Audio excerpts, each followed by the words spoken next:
본 방송에서 제공하는 투자 정보는 투자 판단에 대한 조언입니다.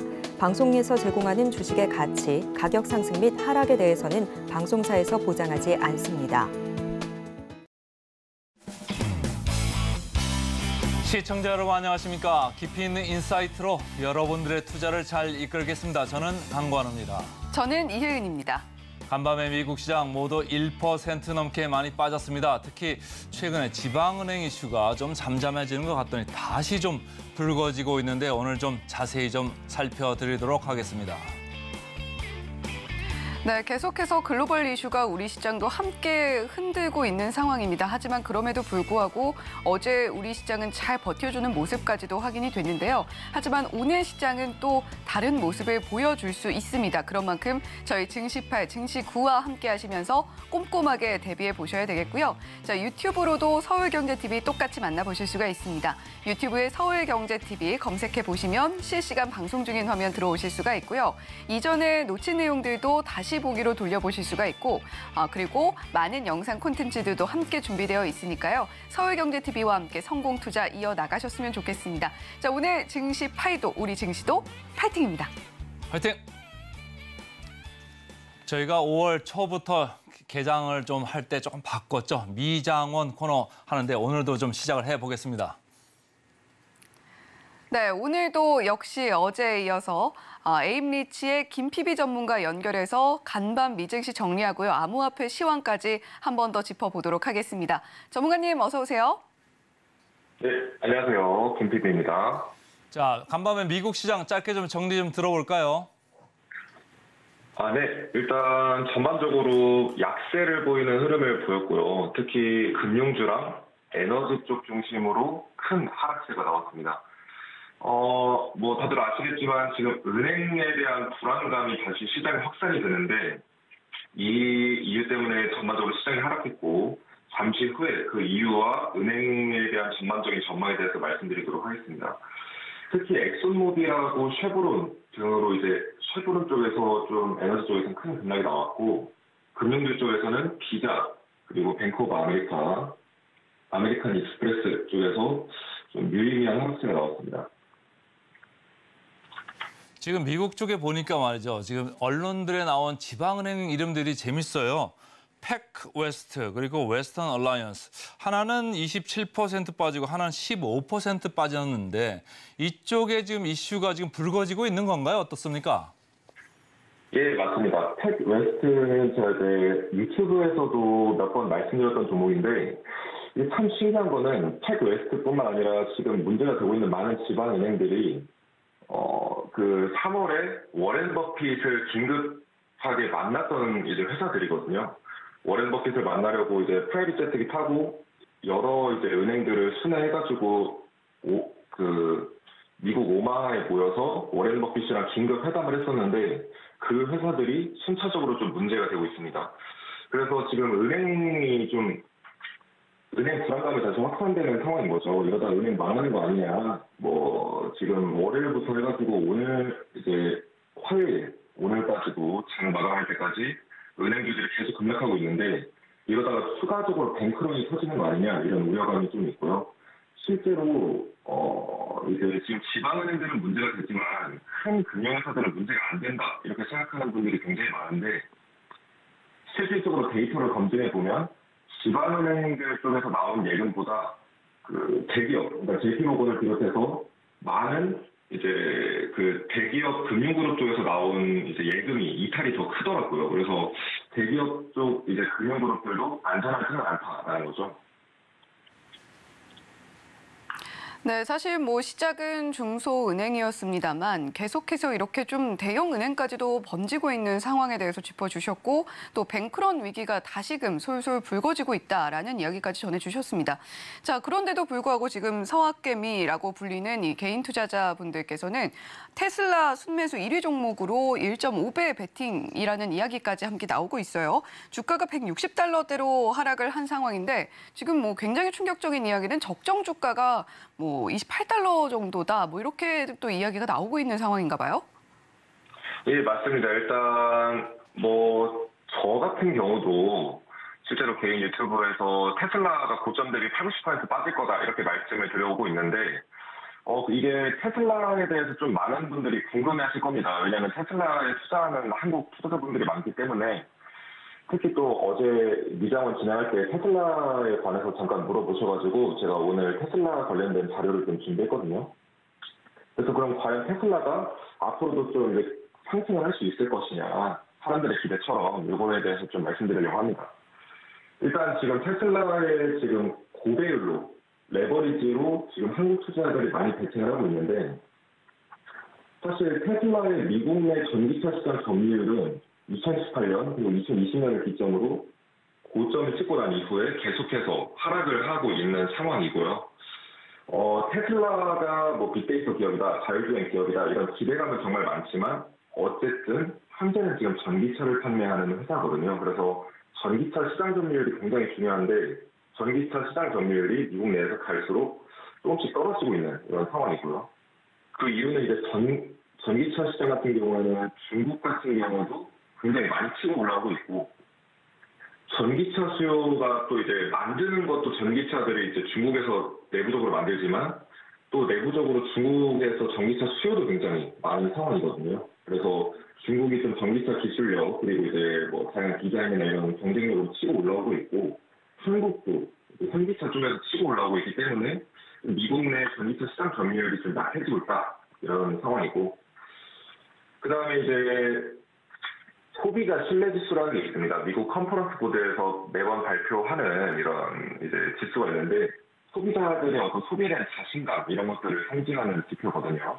근데 이 소비자 신뢰지수와 미국 경차 판매 지수를 한번 같이 보게 되면은 여기 지표에 보이시는 것처럼 1980년대 이후로 현재까지 40년 동안 같은 주기를 갖고 움직였습니다. 그러니까 정리해서 말씀드리면 소비자 신뢰지수가 악화하면 악화할수록 미국의 경차 판매도 악화된다는 거죠.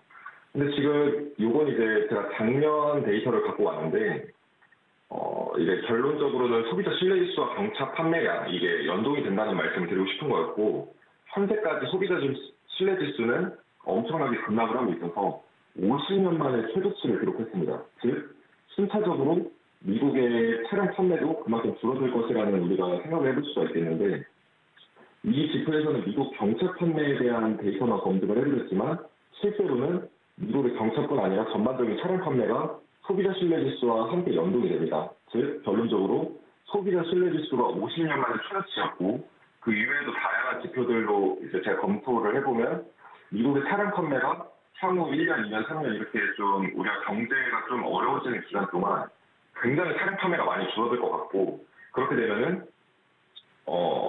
이런 이제 가솔린 차량에 대한 수요는 줄고 전기차 수요에 대한 수요는 늘더라도 그래서 테슬라나 어떤 전기차들이 수요는 볼 수 있더라도 전반적인 차량 시장의 파이는 줄어들 거기 때문에 테슬라에게는 좀 부정적인 이슈가 아닐 수 없습니다.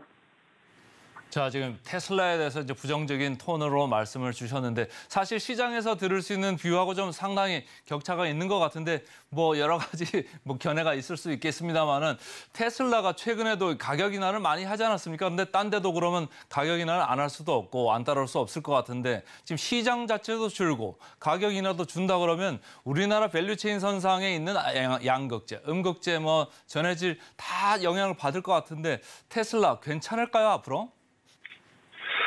아주 좋은 말씀 해주셨는데, 사실 저희 이제 우리나라 같은 경우 수출에 의존하는 국가지 않습니까? 그러다 보니까 지금 잘 달리고 있었던 2차 전지 이외에도 다양한 차량 관련된 주식들이 있는데, 단기적으로는 투자 심리가 좋아질 때마다 이렇게 뭐 2차 전지든 뭐 아니면은 뭐 우리나라 양극재, 음극재 관련된 뭐 회사들 아니면은 전기차 회사든 상승을 할 수 있지만, 사실 이번에 한국에서 2차 전지 종목이 크게 상승한 이유도 뭐 비트코인도 크게 오르고 전반적으로 이제 뭐 S&P나 아니면 유럽 증시도 크게 오르고 상승도 많이 오르고, 그래서 전반적으로 자산 시장의 유동성이 다시 공급되고 경제가 잠깐 좋아지면서 반등을 하면서 이제 투자 심리도 좋아지니까 2차 전지나 뭐 비트코인 이런 이제 일정 특정 종목들에 좀 수요가 많이 몰린 것이지, 사실 특별하게 2차 전지가 뭔가 지금 당장 미래가 너무 핑크빛이라서 이게 오른 거는 저는 아니라고 생각하고 있습니다. 그래서 투자 심리가 이제 좋아지게 되면서 잠깐의 수요가 몰려서 상승한 것은 맞지만 전반적으로 경제 데이터로 봤을 때는 사실 차량 쪽, 이 전기, 테슬라나 이런 쪽을 이제 전기차 쪽을 비롯해서 전반적인 차량 시장의 전망은 어두울 것 같습니다. 특히 저뿐만 아니라 많은 경제 데이터랑 이제 거시경제 매크로 분석을 하시는 분들 같은 경우에는 시장에 대해서 굉장히 우려감이 큽니다. 왜냐하면 개별 종목들에 대해서 봤을 때는 전반적인 장기적인 전망이 좋은데 전반적으로 좀 더 거시적인 관점에서 매크로 데이터를 분석을 해보면 시장이 안 좋거든요. 그래서 지금은 매크로 경제와 거시 경제 보는 사람, 그리고 개별 기업 분석하는 사람 이렇게 둘이 좀 대립하는 이런 상황이지 않나 싶습니다. 네. 근데 아까도 이제 모두에서 제가 들어봤는데 기름값이 지금 최근에 국제 원유 가격이 많이 빠지고 있잖아요. 아까 그 오일 리파이너리 하는 미국의 업체들 주가도 이렇게 말씀을 해주셨는데 리스크, 그러니까 위험 회피 경향도 있고 소비도 지금 생각보다 좀 안 좋을 것 같고 기름도 그렇게 해서 빠지는 건지 어떻게 봐야 됩니까? 예, 맞습니다. 일단 오일 가격이 빠지는 이유 자체가 감산을 해서 최근에 오일 가격이 많이 올랐었거든요. 근데 그럼에도 불구하고 이제 경제 침체나 이런 은행 위기가 사실 은행주들이 지금 급락하면서 은행 위기가 다시 오는 거 아니냐 이런 불안감이 확산이 되는데 그러면 동시에 이어지는 게 이제 에너지 주식의 하락이죠. 왜냐면은 금융시장에 대한 불안감이 늘어나서 이것들이 만약에 실제로 추가적인 뱅크런 사태, 은행 부도 사태로 이어지게 되면 전반적으로 경제도 실체로 가게 된다는 이런 사람들의 인식이 있고 그렇게 되면은 당연히 석유 수요나 이런 에너지 수요도 떨어질 것이기 때문에 그래서 에너지 주식이 동반해서 하락하는 현상이라고 저는 보고 있습니다. 네, 오펙 플러스 감산으로 원유 가격이 조금 오르는 모습을 보였다가 다시 끌어내려지고 있는 것은 이렇게 경기 침체에 대한 우려감 때문이다라는 이야기를 해주셨고요. 자, 그러면 우리가 암호화폐 시장도 좀 들어봐야 될 텐데 어떻게 좀 보셨나요? 일단 암호화폐 시장 같은 경우는 전반적으로 보합세였습니다.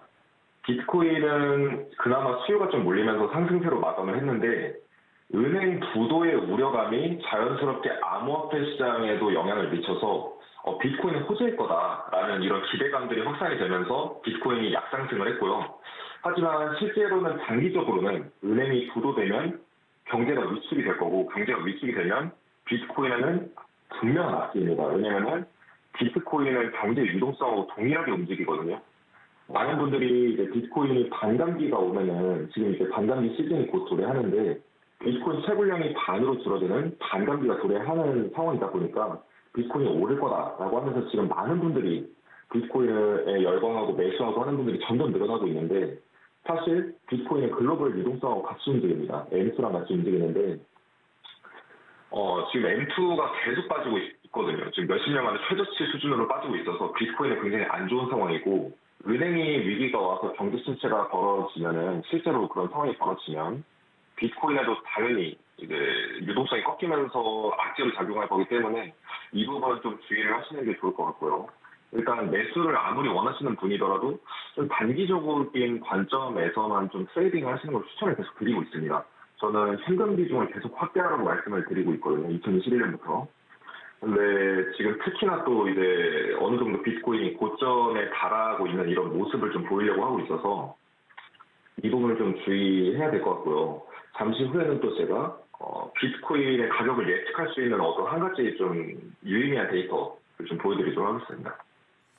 네, 최근에 이제 안전자산 랠리가 좀 있으면서 비트코인도 같이 좀 올랐던 경향이 있는데 어제 미국장 보면은 그 공포 지수잖아요, 빅스 지수. 빅스 지수가 10%가량 올랐는데 비트코인은 오르고 다른 코인들은 조금 빠지고. 자, 비트코인 이게 위험 자산입니까? 안전 자산입니까?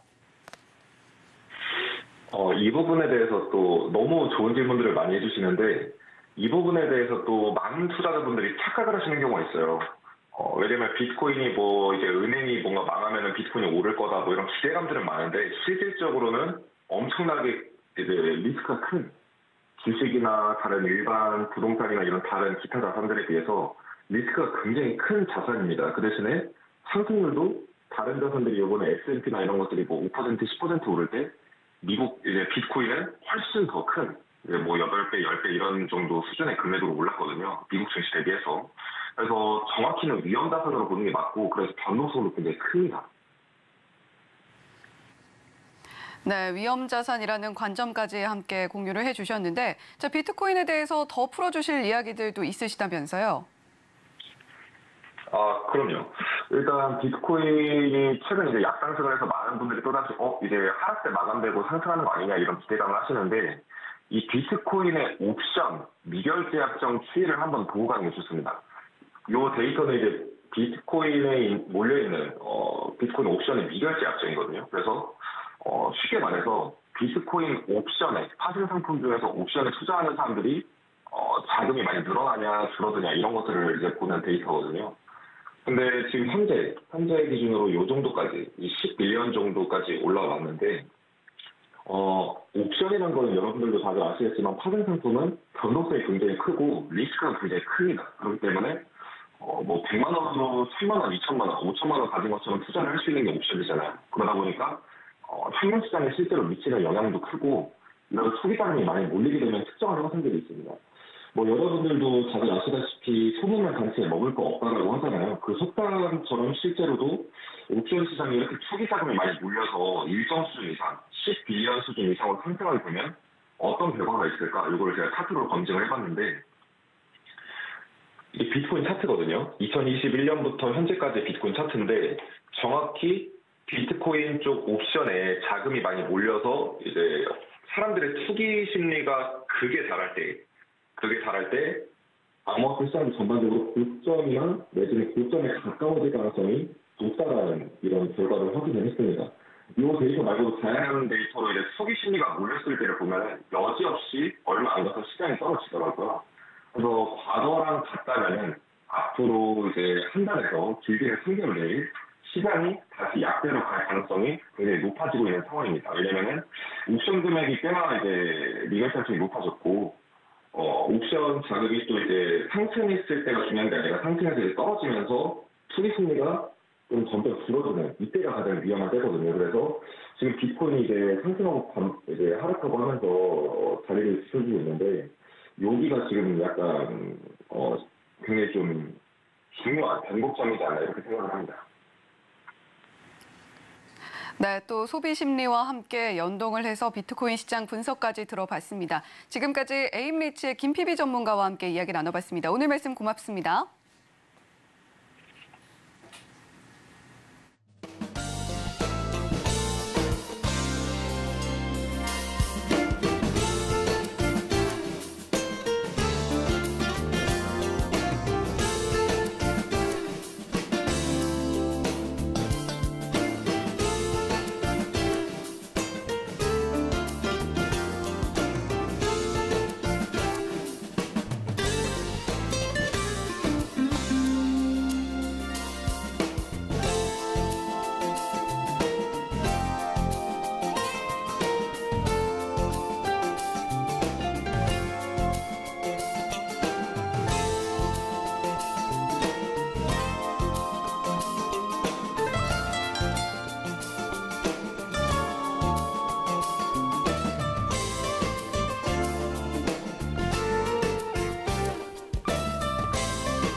네, 오늘도 이혜은의 이건 꼭 시작해 보도록 하겠습니다. 오늘은 어떤 리포트들 여러분들께 소개시켜 드릴지 첫 번째 종목부터 만나보겠습니다. 네, 오늘 첫 번째로 살펴볼 종목은 바로 넥슨게임즈입니다. 넥슨게임즈 제목이 굉장히 재밌죠. 국경 없는 미소녀들이라는 제목이 붙어 있는데 넥슨게임즈의 블루 아카이브가 미소녀 게임이기 때문에 제목이 이렇게 붙어 있는 것 같습니다. 자, 넥슨게임즈 자세한 내용들 살펴보면요. 지금 미국과 중국과의 관계가 조금씩 경색이 되고 있고 그 사이에서 한국은 눈치를 보는 가운데 중국과의 관계 계속해서 좀 불편하게 이어지고 있는 상황입니다. 하지만 이런 정치적인 긴장감에도 불구하고 문화 교류는 지속이 되고 있다라는 부분에 우리가 주목을 해봐야 될 것 같은데요. 게임도 문화 콘텐츠의 한 부분이기 때문에 지금 중국의 어떤 한한령 제재에 대한 공포감이 있습니다만 그럼에도 불구하고 문화 교류는 문제없이 지속이 되고 있다라는 부분 리포트에서 살펴볼 수가 있었습니다. 넥슨 게임즈의 블루 아카이브가 중국의 판호를 획득하게 된다면 게임 출시에 과연 문제는 없을까라는 부분 궁금해하시는 분들 많으실 것 같은데요. 이 부분 다행히 조금은 내려놔도 안심해도 될 것 같은 신호들 잠시 후에 더 자세하게 짚어드리겠습니다. 지금 블루 아카이브 같은 경우는 만약에 중국에 출시가 되게 된다면 연평균 하루 매출 8억 원가량으로 전망이 되고 있는 상황이고요.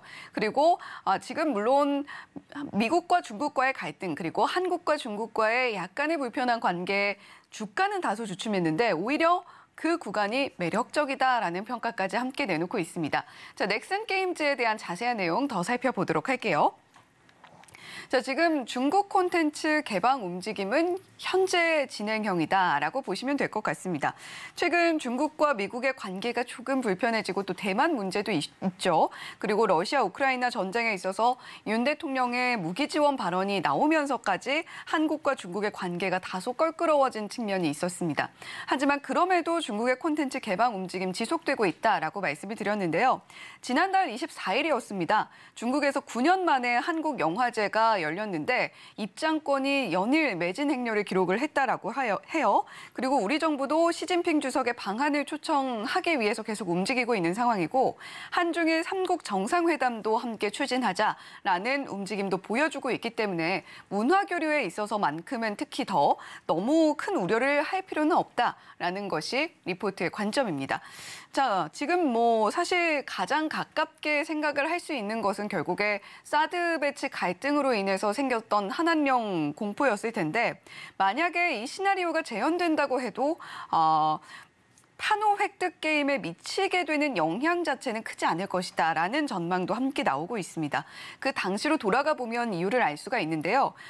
당시 넥슨 게임즈뿐만이 아니라 NC소프트, 웹젠, 그라비티, 조이시티 이런 게임사들이 게임 판호를 발급을 받았었고 무리 없이 출시를 할 수 있었습니다. 물론 판호 발급 자체는 굉장히 줄었습니다만 그럼에도 판호를 획득을 했다면 출시 자체에는 문제가 없었다라는 이야기예요. 이렇게 중국에 관대한 이유도 있습니다. 중국에 진입하는 외국 게임의 경우에는 게임사, 개발사가 20에서 25% 정도만 수익을 가져간다라고 하고요. 나머지는 중국 플랫폼 그리고 퍼블리셔가 차지를 한다라고 합니다. 타 산업 대비 개방에 더욱 관대한 이유가 될 수가 있겠죠. 지금 여러 가지 이슈로 넥슨 게임즈에 이루어진 주가 조정 역시 매력적으로 판단을 하고 있습니다. 여러 장르에서 이미 개발력은 검증이 됐고요. 그리고 중국 내 흥행 잠재력을 고려할 때 현 시점에서 가장 매력적인 국내 게임사다라고 판단을 해서 이렇게 리포트를 작성했다라는 관점까지도 엿볼 수가 있었는데요. 일단 선발주자라고 할 수 있는 넷마블 그리고 스마일게이트가 6월에 먼저 출시를 한 뒤에 주가 흐름이 나와준다라고 한다면 넥슨 게임즈도 탄력 받아줄 수 있을 것으로 보입니다. 따라서 투자 의견 매수 목표 주가는 26,000원 유지한다라는 관점까지 살펴볼 수가 있었고요. 두 번째 종목도 바로 이어서 살펴보겠습니다. 이 종목 어제 주가 깜짝 반등을 보여줬었죠. 효성 첨단 소재입니다. 자세한 내용 살펴보시면 제목부터 볼게요. 견고한 실적, 보여줄 게 많은 탄소 섬유라는 제목이 붙어 있습니다. 지금 1분기 영업이익 발표가 됐는데 컨센서스에 부합하는 정도였어요. 하지만 주가가 왜 뛰었을까요? 본업이 타이어 코드라고 한다면 이 타이어 코드의 업황이 개선이 확실하게 될 것이다라는 기대감이 자리하고 있습니다. 효성 첨단 소재 이 분야 1위다라고 보시면 되겠고, 지금 미래 동력이라고 할 수 있는 슈퍼 섬유, 앞서서 탄소 섬유 말씀을 드렸습니다만 아라미드라는 또 슈퍼 섬유가 있는데 이 부분에 있어서 고속 성장이 굉장히 긍정적으로 점쳐지고 있다라는 부분도 효성 첨단 소재에서 살펴볼 수 있는 부분입니다. 지금 슈퍼라는 이 타이틀이 붙어 있는 이유가 있습니다. 항공, 우주, 방산까지도 사용이 될 수 있는 굉장히 많은 분야에서 사용이 될 수 있는 가능성 보여주고 있기 때문에 이 탄소 섬유의 사업 가치는 앞으로도 점점 더 높아질 것이다라는 부분에 집중을 하고 있는 겁니다. 자, 효성 첨단 소재 자세한 내용 짚어보도록 할게요. 자, 지금 타이어 보강제는 조금 약세를 보였던 시장이었는데 슈퍼 섬유는 여전히 살아 있습니다. 앞으로도 계속해서 생생할 것 같고요. 자, 이번 1분기 효성 첨단 소재 영업이익이 673억 원으로 집계가 됐습니다. 시장 예상치가 634억 원이었는데 이에 부합하는 수준이었다라는 평가예요. 자, 하지만 주가가 8% 넘게 급등이 나왔고 사실 효성 첨단 소재뿐만이 아니라 효성 그룹주들 동시에 좀 반등이 나오는 모습 살펴볼 수가 있었던 어제 시장이었습니다. 본업이라고 할 수 있는 게 타이어 코드, 이 여건 개선에 대한 기대감이 반영됐다라고 주가 상승을 해석하고 있는데 올해 1분기부터 신차 판매량이 늘어났습니다. 중국 리오프닝 역시 타이어 수요 회복의 호재로 작용하고 있는 상황이고요. 자, 지금 효성 첨단 소재 앞서 말씀드렸듯이 타이어 코드 글로벌 1위 기업이기 때문에 가장 빠르고 큰 수혜를 받을 수 있을 것으로 기대를 모으고 있습니다.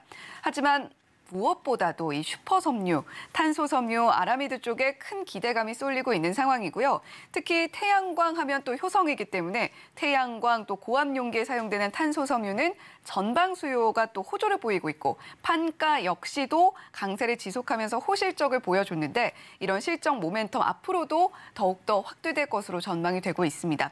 자, 따라서 효성 첨단 소재에 제시하고 있는 투자 의견은 매수고요. 목표 주가는 61만 원 유지한다라는 관점까지 살펴볼 수가 있었습니다. 자, 이렇게 오늘 이은의 이건 꼭 전해드렸고요. 잠시 후에 전문가의 시선으로 뉴스 헤드라인 짚어보는 오늘의 일면 헤드라인으로 다시 돌아오겠습니다.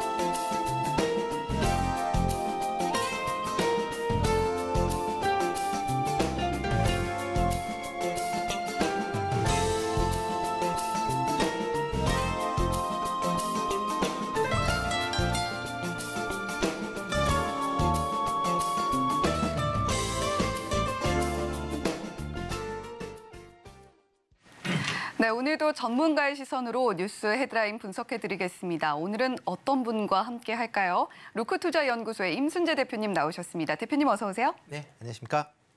네, 오늘 또 대표님 오랜만에 뵙는 것 같은데 자, 오늘도 어떤 헤드라인 가지고 오셨는지 화면 통해서 먼저 확인해 보도록 하겠습니다. 네, 오늘의 헤드라인입니다. 일본 공급망 강화 지렛대로 반도체 IRA 공조체계 구축이라는 헤드라인입니다. 자, 이 헤드라인 보니까 지금 기시다 총리가 7일에서 8일 사이에 네. 방한을 한다라는 그렇죠. 뉴스도 있고 그 가운데서 화두가 되고 있는 게 이 반도체 그리고 IRA인 것 같더라고요. 네. 자, 임순재 대표님 오늘 헤드라인 간단하게 요약 부탁드릴게요. 네, 한일 관계가 최근 몇 년 동안 계속 좀 안 좋아졌다가 그렇죠. 올해부터 조금 개선되고 있는 그런 모습을 좀 보이고 있습니다. 이렇게 이제 한일 관계가 이제 개선이 되면서 여러 가지 이제 정치적인 이슈에는 둘째 쳐놓고 경제적으로 상당히 좀 긍정적으로 영향을 좀 미치고 있다라고 보시면 될 것 같습니다. 특히 이렇게 이제 한국과 일본 간의 이런 여러 가지 이제 좀 이슈로 인해서 첨단 산업 관련돼서 중국 관련된 특히 이제 소부장 관련돼서 이제 중국의 비중이 커지고 상대적으로 일본의 비중이 좀 낮아지는 그런 효과를 기록을 했다라고 보시면 될 것 같습니다. 네. 특히 이제 일본 같은 경우에 화이트 리스트를 배제를 하면서 국내 여러 기업들에 대해서 상당히 좀 어려움이 좀 있었던 거고요. 대신 그만큼 국산화율이 높아졌다라는 긍정적인 그런 이제 시그널도 볼 수가 있습니다. 대신 이제 이렇게 이제 그러니까 일본이 조금 이제 첨단 관련된 분야에 소부장 관련돼서 좀 주춤하는 사이에 중국 관련된 소부장 비중이 상당히 좀 커졌다라고 보시면 될 것 같은데요. 기존에 이제 일본 같은 경우에는 소부장 관련된 비중이 한 18% 정도였다가 22년도 작년에 한 15%까지 이제 감소를 했습니다. 그리고 지금 화면을 보시면 나오는데요. 지금 이제 2020년 기준으로 되어 있는데 지금 그 중국 같은 경우는 27%에서 29%까지니까 어떻게 보면 중국의 비중이 좀 더 커지고 있다라고 보시면 될 것 같습니다. 네. 특히 이제 대중 대일 이제 소비장 관련된 수입액을 본다라고 하게 되면 좀 크게 좀 보실 수 있다라고 보여지는데요. 뭐 관련돼서 지금 소비장 관련된 부분이 특히 중국 관련된 부분은 조금 좀 바뀐 걸로 지금 보여지는데. 네. 네. 네, 그 일단 뭐 중국 오히려 조금 더 낮은 모습을 좀 더 보여주고 증가를 있습니다. 했는데 좀 낮은 걸로 좀 나와 있네요. 네, 일단 그런 식으로 이제 바뀌었다라고 보시면 될 것 같습니다. 특히 중국 관련돼서 이렇게 소부장 관련 쪽이 크게 증가한 이유는 대표적으로 뭐 2차 전지 관련 산업이 이제 확장이 되면서 뭐 2차 전지 관련된 소재가 중국에서 대부분 지금 수입이 되고 있어서 관련된 비중이 좀 더 빠르게 증가를 했다라고 보시면 될 것 같습니다. 이번에 일본 총리가 7일, 8일 동안 이제 한국에 이제 방한을 한다라고 하게 되면 그만큼 이제 또 양국 간의 이런 그 경제 협력, 특히 이제 인적 교류 관련된 부분이 좀 더 부각이 될 가능성은 충분히 있다라고 생각이 되고 있습니다. 네. 특히 그렇다라고 하게 되면 항공이나 아니면 여행 이쪽으로도 좀 더 주가 측면에서 보면 수혜를 입을 가능성은 충분히 있다라고 보여지고요. 아마 관련돼서 본다라고 하게 되면 지난 그 정상회담 때 얘기 나왔었던 민간 교류인 이제 유학생들의 교류가 확대된다든가 아니면 한일 항공편이 증편된다든가 하는 그런 이슈들도 아마 나오지 않을까라는 생각을 해보고 있습니다. 네, 이렇게 윤석열 대통령이 일본에 방문하고 또 기시다 후미오 총리가 오는 7일에서 8일 한국을 방문하는 이런 순차 방문식의 형식이 무려 12년 만에 이루어지는 일이라고 하더라고요. 그런 만큼 한국과 일본의 관계가 상당히 끈끈해지고 있다라는 부분을 우리가 확인을 해볼 수가 있고 과연 시장에는 어떤 영향을 미치게 될 것인가 이 부분을 투자자의 입장에서는 살펴볼 수밖에 없는 것 같습니다.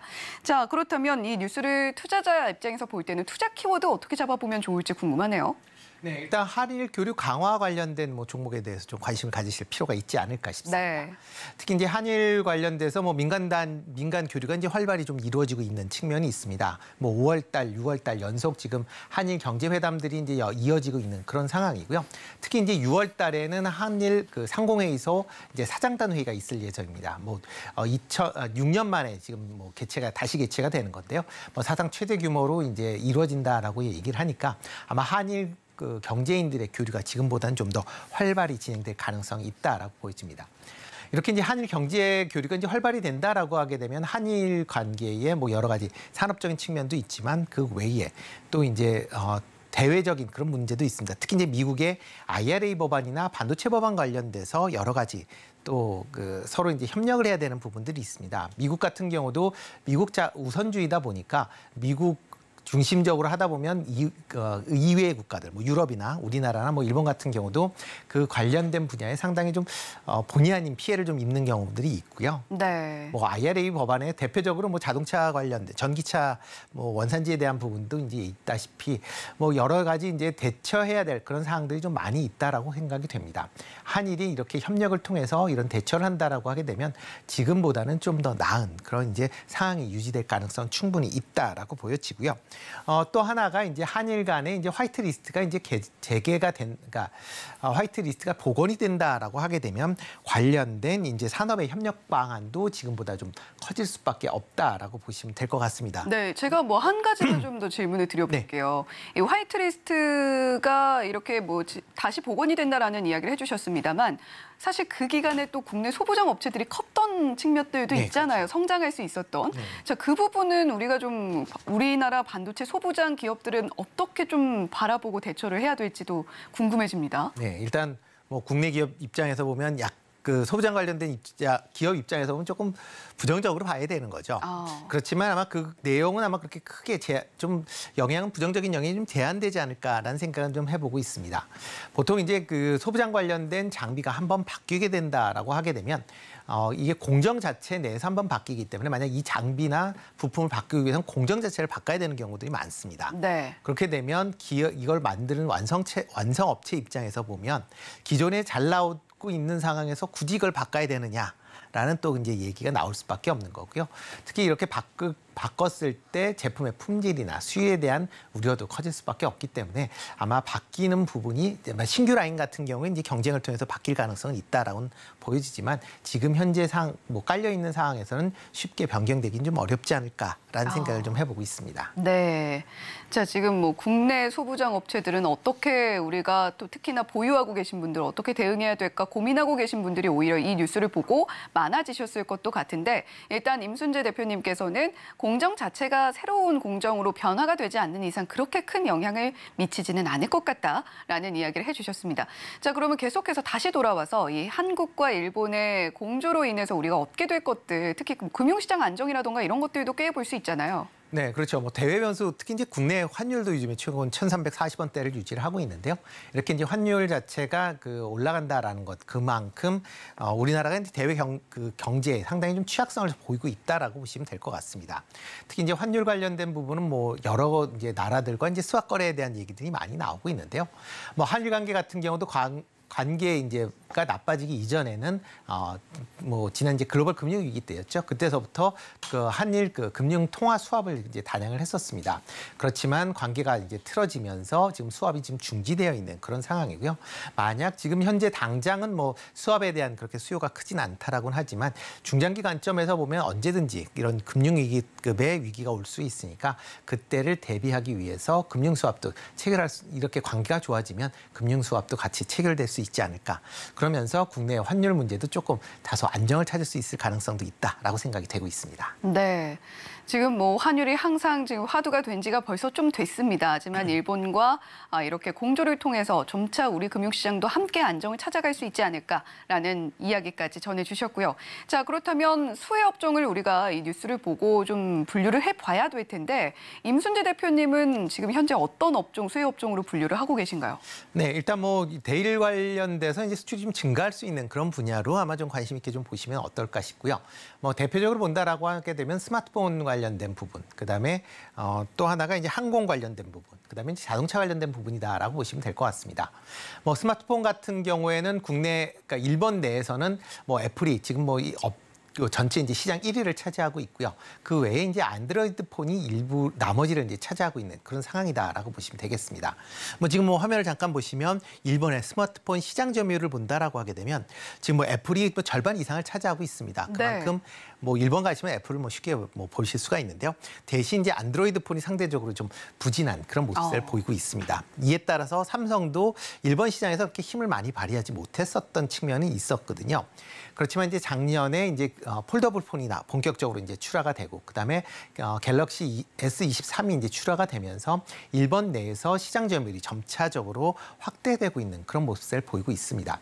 특히 이제 한일 관계가 개선이 된다라고 하게 되면 일본 사람들 입장에서 보면 이런 이제 한국 제품에 대한 거부감이 상대적으로 좀 줄어들 가능성은 있다라고 생각이 되고요. 그러다 보면 특히 스마트폰의 이제 폴더블 폰 중심으로 아마 판매가 지금보다 좀 증가할 가능성은 충분히 있다라고 보여지고요. 그렇기 때문에 이런 폴더블 폰 관련된 기업에 관심을 가지시면 어떨까 싶습니다. 종목으로 본다라고 하게 되면 KH 바텍 같은 경우는 대표적인 이제 폴더블 폰의 이제 대표주다라고 보여지고요. 이 종목에 대해서는 여전히 좀 관심을 가지실 필요가 있지 않을까 싶습니다. 그리고 또 갤럭시 폴더블 폰이 조금 올해 이제 조기 출시될 것이다라는 기대감도 있으니까 좀 더 관심 있게 좀 보시면 좋을 것 같고요. 항공 관련된 부분은 한일 간의 인적 교류가 이제 활발히 진행되고 있다라고 보시면 될 것 같습니다. 특히 지난 3월 달에 일본인 관광객들이 국내에 17만 명 정도가 입국을 했습니다. 전년 대비 한 60배 정도 증가할 만큼 그만큼 일본 관광객들이 많이 들어왔고요. 그다음에 국내가 코로나 이후에 국내 관광객들도 일본 방문이 상당히 이제 증가하고 있다라고 보면 이런 이제 항공기 관련된 수요도 상당 부분 증가하고 있는 그런 모습을 보이고 있다라고 보시면 되겠습니다. 그렇기 때문에 항공 관련된 부분 관련주도 여전히 관심 있게 보시면 좋을 것 같고요. 그중에서 진에어 조금 관심 있게 보시면 어떨까 싶습니다. 제주항공이나 뭐 진에어 다 전부 다 이제 일본 관련된 매출이 상당 부분 차지를 하고 있는데요. 뭐 그런 관점에서 일본 관광객들의 입국, 그다음에 그 한국 관광객들의 일본의 출국들이 늘어난다라고 하게 되면 관련된 매출 성장세가 좀 더 이어질 가능성은 충분히 있다라고 생각이 됩니다. 이 외에 이제 자동차 관련주로 해서는 뭐 현대차 조금 관심 있게 보시면 될 것 같은데요. 아직까지는 일본 시장 내에서 국내 자동차의 판매가 그렇게 뭐 많지는 않습니다. 상당히 좀 부진한 그런 상황이다라고 보시면 될 것 같습니다. 작년 한 해에 판매 대수가 한 700대가 안 될 만큼 뭐 상당히 좀 부진한데요. 그렇지만 현대자동차가 전기차 중심으로 일본 시장에 재진출한다라는 그런 기대감이 있을 걸로 예상이 되고 있습니다. 물론 이제 일본에서 이제 소형차 중심으로 이제 많이 팔리기 때문에 이제 소형차 관련된 라인업을 좀 더 보강해야 되는 그런 이제 문제점은 갖고는 있지만 기존의 뭐 전기차들 관련된 수요들은 꾸준히 일본 내에서도 있을 걸로 예상이 되고 있고요. 상대적으로 일본 차에 비해서 전기차에 관련된 뭐 성능 측면에서 보면 더 좋다라는 걸 감안하면 뭐 향후에 성장 가능성, 일본의 수출 확대될 가능성은 좀 같이 기대해 보셔도 되지 않을까라는 생각을 해보고 있습니다. 네, 지금 한일 간의 이런 훈풍이 깃드는 이런 상황 속에서 우리가 수혜를 볼 수 있는 업종들까지 체크를 해봤고요. 종목들도 임순재 대표님께서 말씀을 해주셨습니다. 특히 뭐 KH바텍 같은 경우는 지난번에 폴더블폰 할 때 힌지 쪽에서 우리가 지켜볼 만한 종목이다라고 이야기를 해주셨던 부분이 또 기억이 나네요. 자, 지금까지 루크투자연구소의 임순재 대표님과 함께 이야기 나눠봤습니다. 고맙습니다. 네, 고맙습니다.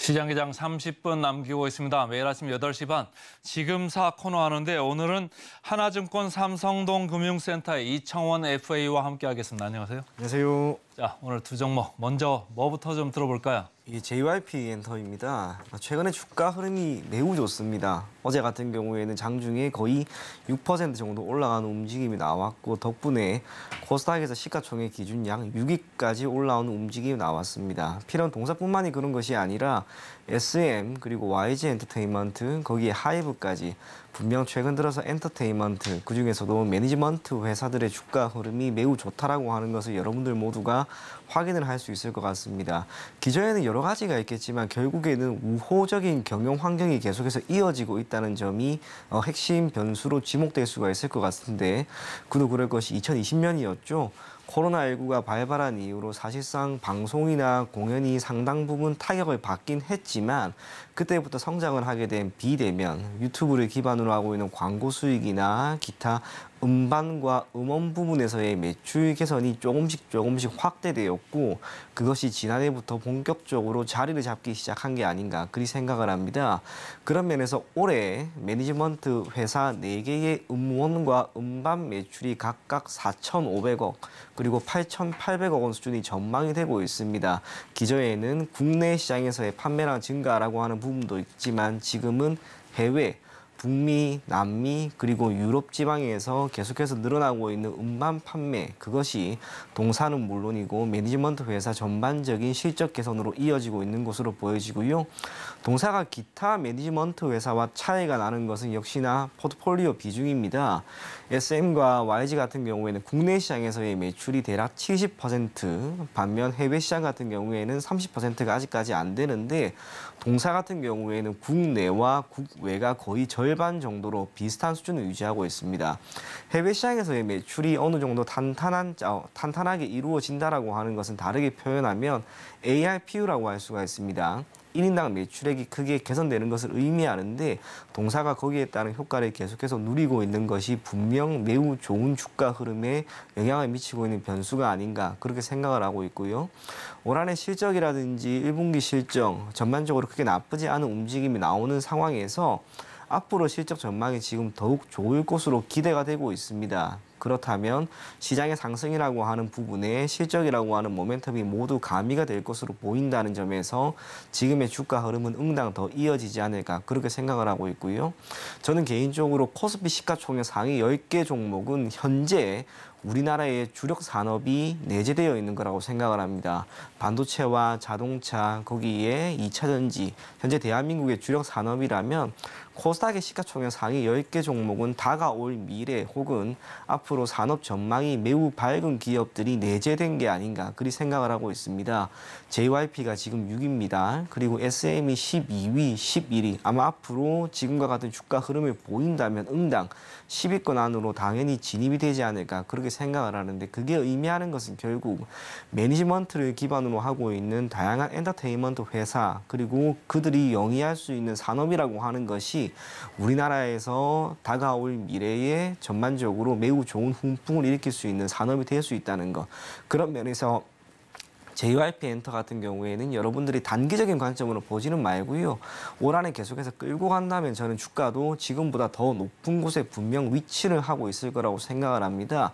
그래서 JYP 엔터테인먼트 아마 가지고 계신 분들이 많을 거라고 생각을 하는데 계속해서 보유하시고 신규로 진입을 하시려고 하시는 분들은 매수 가격 크게 개의치 마시고요. 분할 매수 관점으로 천천히 매수하면 좋지 않을까 그리 생각을 합니다. 목표 가격은 12만 5천 원입니다. 그리고 손절 가격은 8만 5천 원 지시해 드리도록 하겠습니다. JYP 엔터 외국인들이 상당히 많이 사고 있는데 목표 가격 12만 5천 원 좀 기억을 해 주시면 좋을 것 같고요. 그다음 주식은 뭐가 있습니까? 네, 텔레칩스라고 하는 기업입니다.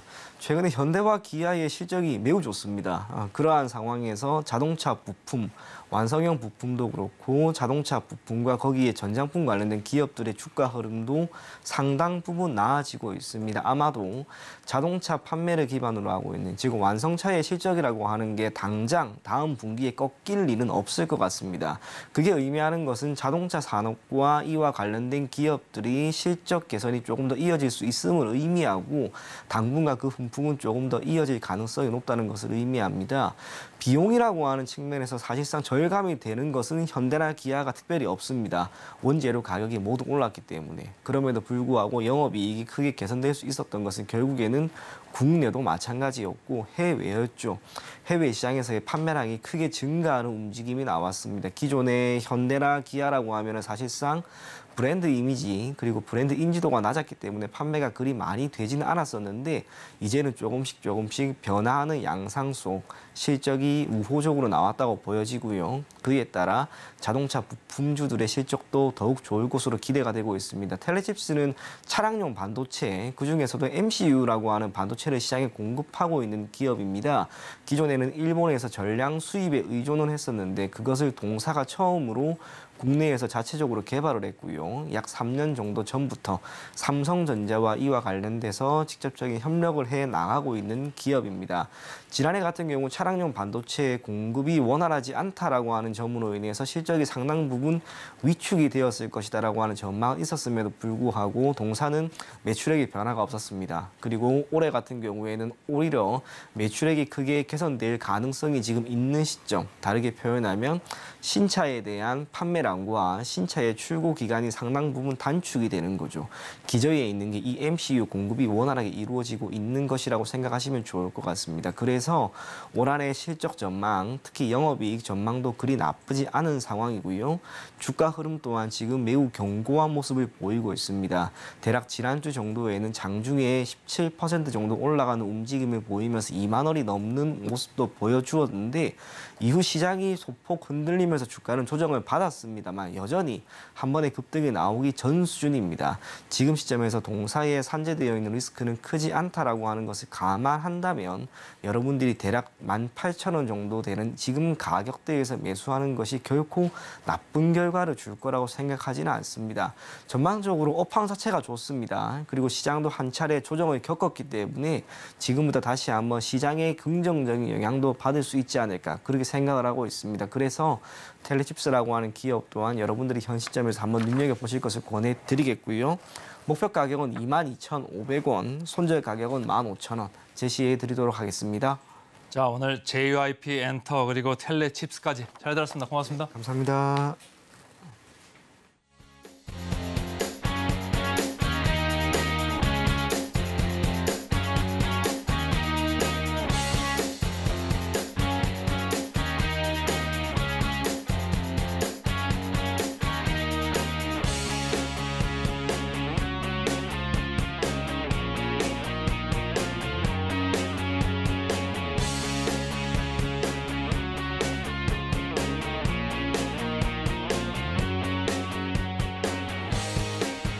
네, 이렇게 지금사 코너까지 모두 돌아보고 오셨는데요. 자, 지금 뭐 미국발 여러 가지 이슈들이 좀 불안하게 시장을 만들고 있기는 합니다만 계속해서 증시 8, 증시 9 함께 하시면서 투자 전략 현명하게 세워 나가셨으면 좋겠습니다. 본 방송에서 제공해드리는 정보는 투자 판단에 대한 조언일 뿐 해당 종목의 가치와 수익률을 보장하지는 않습니다. 저희는 잠시 후에 돌아오겠습니다. 시청해주신 여러분 고맙습니다.